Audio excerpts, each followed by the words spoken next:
Well, Nzimande also used that speech at the Thembekile commemoration this afternoon or this morning to voice support for the ANC.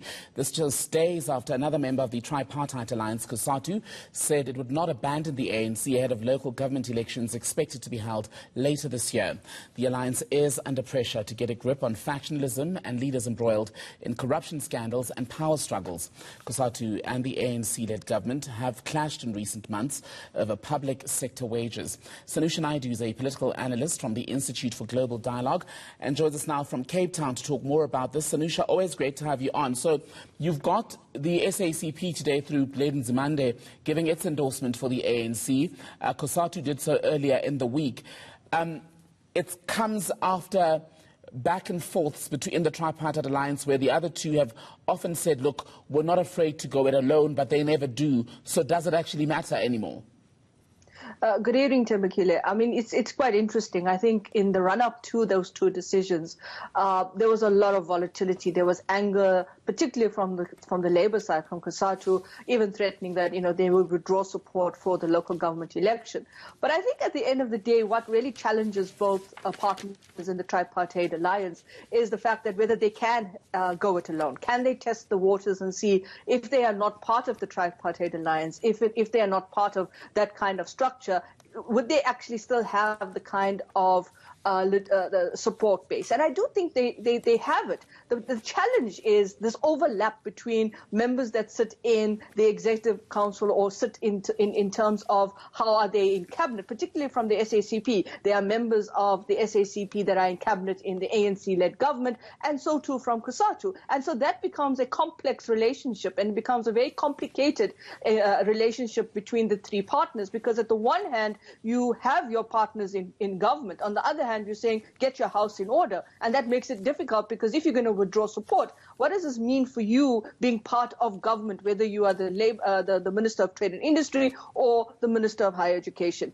And so I think that becomes a kind of interesting dynamic for them to consider. So I think all of the issues that precede the decision, this is not new. There's always been this tension around, particularly from Labour, around, there's not enough that you are doing to protect the interests and serve the labor rights of our workers. But at the end of the day, I think when it comes down to whether or not they could withdraw their support, it also has implications for them in terms of their role in government and as actors within the state itself. It also takes us back to a question that was asked even in my childhood, that can you have a labor federation essentially in partnership with a government and expect there to be a proper running of affairs in that relationship? And then you've got the element of the SACP, which says it's a communist party, but people say in 2021 South Africa, there's very little about the SACP that's actually communist. Yeah, I think you rightly pointing out some of the structural challenges that I think not just unique to South Africa, but I think across the world, where you do have labor within the context of how they play a role. I think in the case of as a constituency, as a lobby group, as an advocacy group, as getting the labor space into your understanding, but also in terms of the support base they bring. It's very critical. I mean, you look at the UK, you look at the US, it's all there. But I think at the end of the day, it's really understanding how you as a tripartite partner hold your more important partner who's actually in government accountable. And I think that's where the tensions lie. And coming to your point about, is the SACP less communist today than it was originally? I mean, it goes back to how we define these ideological spaces. What does it mean when we talk about communism?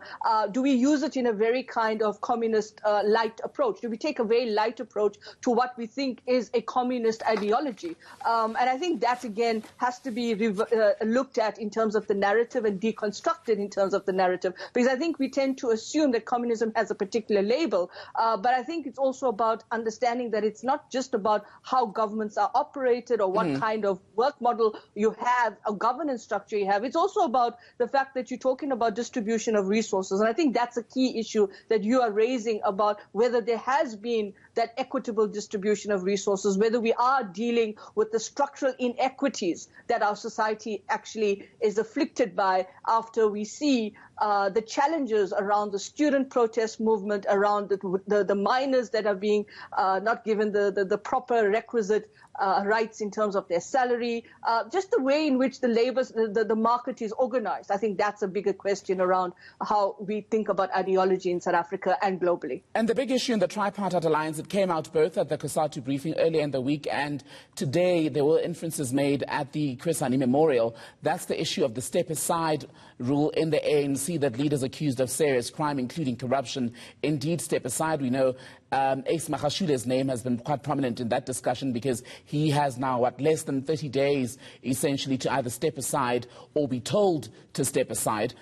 Is that party, how real is the chance of that issue causing a split in the tripartite alliance?